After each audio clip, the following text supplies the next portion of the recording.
modified.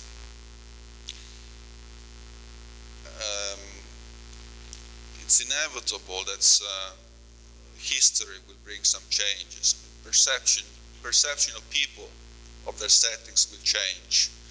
What you design will be perceived in different ways, and personal circumstances will change the viewpoint. I'd like to come now to this question of reality of architecture, and I use the word reality here as opposed to the word fiction or fantasy. And this is partly related to the question I mentioned before of the architect's values versus the people's values. Sometimes the architect may suggest with his design values which are not real to people, they're not relevant to people, or vice versa. People might wish to represent themselves with buildings which are not corresponding to their real life. And this question of reality has many facets. It comes out, for instance, when, as in the case of that castle on the right, the client wants to design belonging to a historical past. Now that castle is built in central Italy in the 1920s, so it's a new building used as a villa, but the style is one of Gothic architecture, possibly North European architecture, and therefore it's not a real castle. It's not an old building. It does not come out, it does not represent the 1920s in so many aspects. It just represents that individual's wish to be part, to represent his life as part of an old culture, as perhaps his family had inhabited the place for generations. So this is sort of fiction, which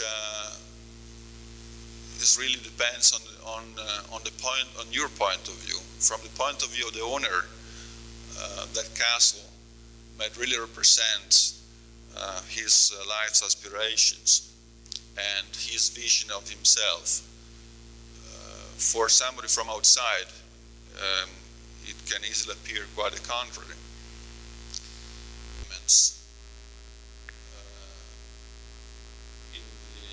What was believed to be the original form matches also the idea of a holiday place. If it were designed with a closer resemblance to the vernacular, local vernacular, would probably look more unreal. And I ask myself these questions about the fitting in the context while designing a tourist village in Tuscany, which you see in the right picture, and which employed some architectural forms, building types typical of Tuscany. Now this problem of designing into a rural context is not new in Italian architecture. In fact, it was widely discussed already back in the 1950s. For instance, when an architect called Quaroni designed this agricultural village in southern Italy, in Matera. This was meant to form a village for farmers who would live in there share all the services provided by the village, and then work in the. Right. Now the problem consisted in not just rehabilitating this area, but also rebuilding this block of houses which had been bombed during the war. Reconstruct this medieval frontage of the city towards the river, and we suggested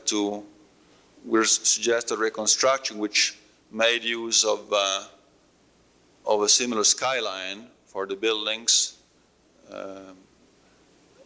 but with employing again modern technologies and fairly free facade treatments, not matching the details of the old medieval houses.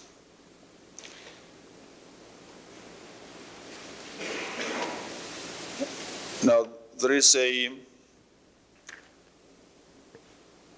similar phenomenon to the one of historic reconstruction, which take place in ordinary houses of ordinary people, sometimes called personalization, or we could call it historicization, if you allow me to use this neologism, in the sense that the owner of this house on the right, a semi-detached house in England, probably wants to feel part of a certain history, of a certain culture. And he expresses that by making his house more English, making it what is normally called a Tudor house in England, sticking up the soft timbered piece of wood. While you see in the photograph on the left, there is a 15th century, 16th century house in downtown Nottingham this time. So the real traditional British architecture. So it doesn't matter for the owner, of course, to stick precisely to the historical style, but this arrangement, this decorative arrangement, is enough to suggest that the house belongs to a certain cultural area. And there is, in fact, a market in Britain we discovered for prefabricated Tudor houses, such as the one you see on the right, which was exhibited in the Ideal Homes exhibition in Milton Keynes in 1980. It's interesting to see how the architect's approach is to this problem of matching the historic context of Oxford, in this case, where Alison and Peter Smithson designed this residence for students for a college. You see the half timbering is quite recognizable as a typical feature of Oxford architecture, but is used in a way that is not part of the structure of the building itself. It's a decorative and half-functional element.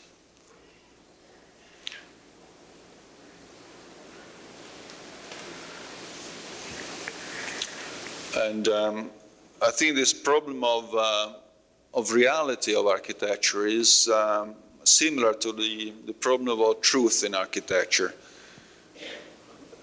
This is a problem coming up cyclically during history of architecture. Every time there is the need to question the sources of architectural forms. And you see on the,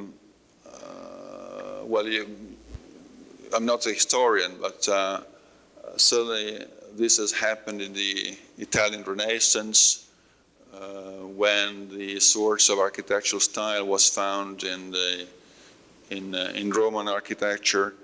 It happened in the 18th century, and you see in this photograph on the right, this is taken from a book by Logier called Essay on Architecture. And it represents architecture as a woman sitting on Roman ruins, pointing to men the original forms of architecture, the primitive hut. And man is, humanity is represented in a state of innocence, therefore figured as a child.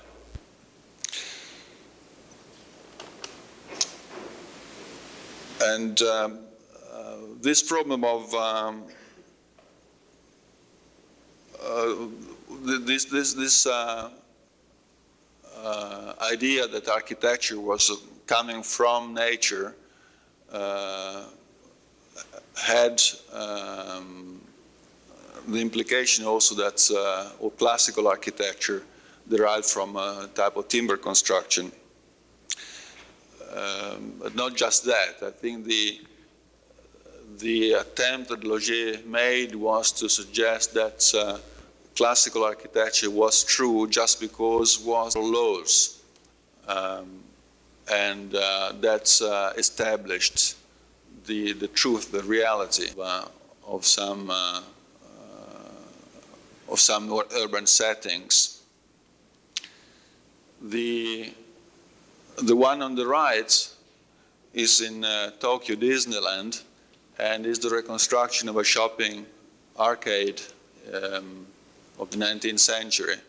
But it contains real shops selling real goods, although you got to use Mickey Mouse money to buy this. And but you know it's unreal because it's fenced off from the rest of the town. In Covent Garden, on the left, you see the real 19th century structure, which was previously used as a food market, and then was saved from demolition. Everybody knows, of course, that it is a real structure since everybody has seen it on the film My Fair Lady with Audrey Hepburn. So this gives a certainty about its reality. And now it's not a food market anymore. It's been converted into shops for tourists, restaurants. It's become a very popular place. So in a way, its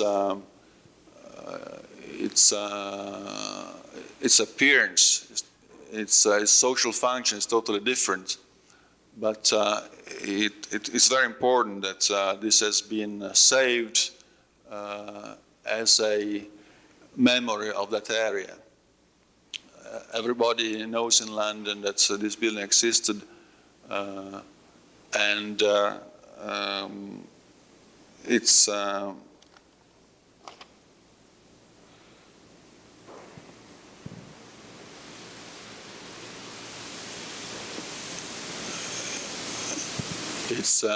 one of the examples of the many conversions of these historic structures in not just in Europe but also in the United States. Now this is a very vast theme. I would like to conclude this question of reality of architecture just by noting that the question of justifying what true architectural form is by linking it to to nature, to natural forms, to laws of nature, is something we are doing also today.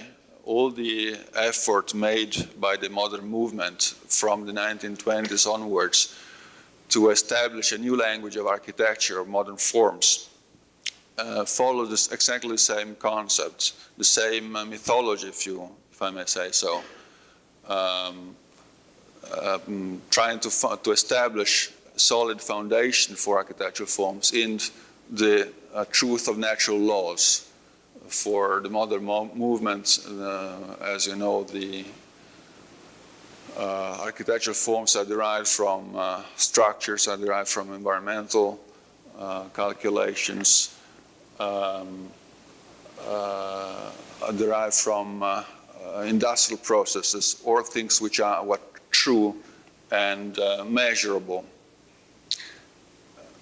And this is the same process which Laugier had attempted in the 18th century in trying to derive the true forms of architecture from a reconstruction of the process of formation of architectural styles.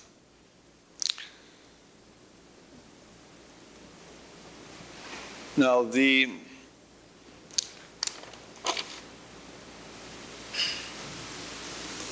type of historic settings we've seen in the previous photographs in England is really part of our urban life. It's something which people find indispensable. And this is the third question which I keep asking. Although the idea of preservation is well established in Europe, why people find so important to preserve a historic setting, although the sign was created a long time ago and therefore is not necessarily matching the needs of a modern society. In Italy, first of all,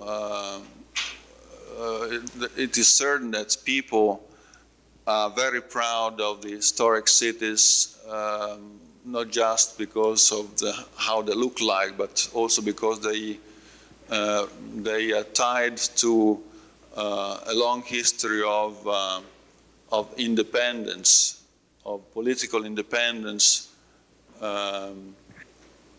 as a sort of city-states dating back to the 11th or 12th century.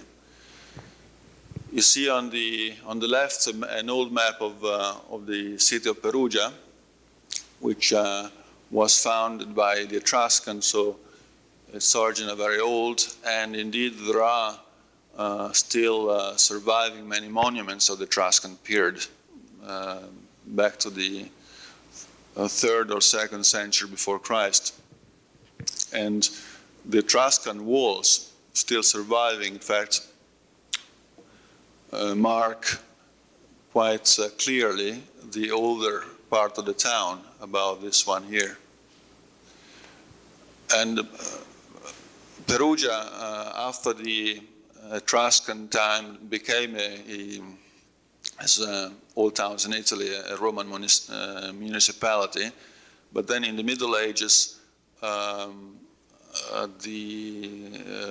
it became a very important free municipality with her own government, her own laws, her own army, and a territory all around the city which was controlled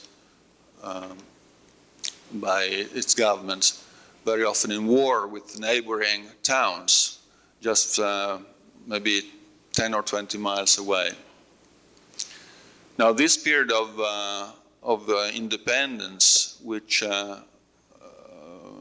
coincided with also very strong, very fast economic growth and a wealth of artistic expression, ended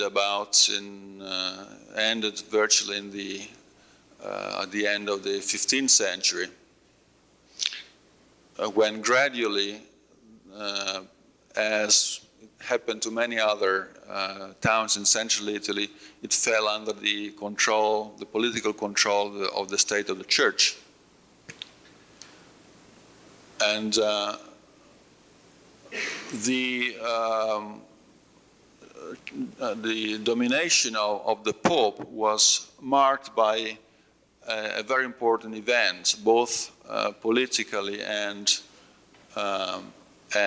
from the point of view of urban form. When the Pope established his government in Perugia and built in this part of the city center a huge fortress called the Rocca Paolina, from the name of the Pope, Paul III.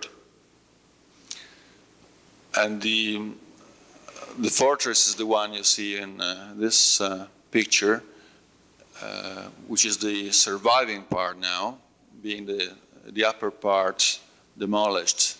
So it was nearly twice the height you see in the photograph.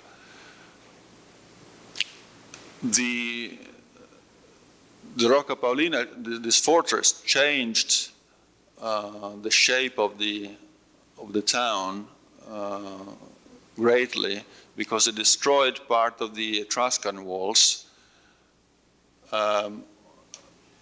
Although the architect, who was Antonio da Sangallo, a Roman architect, decided to save this Etruscan gate by incorporating it into the walls of the fortress.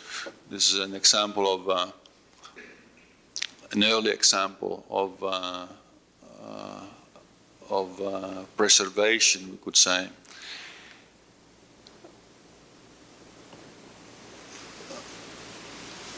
Now, this fortress was built not so much against an outside enemy, but was really meant to subjugate the town, to control the town itself. And one purpose of building it was also to destroy the political power of two eminent families of Perugia, who could have challenged the supremacy of the Pope. And these families were actually physically eliminated, and the fortress was built on the quarter of the town occupied by their houses, their churches, their towers. This part of the town was in fact buried in the basement of the fortress. So just the part of the walls of the medieval houses remained along the old original medieval streets.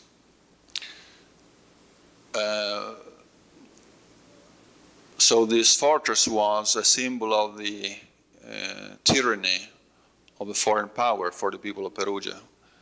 And when finally in 1860 Italy was united under the same kingdom, and the troops of the king entered Perugia, the fortress was also destroyed, or at least partly destroyed. All the upper part was pulled down, and the public space was created on top, even with some landscaping.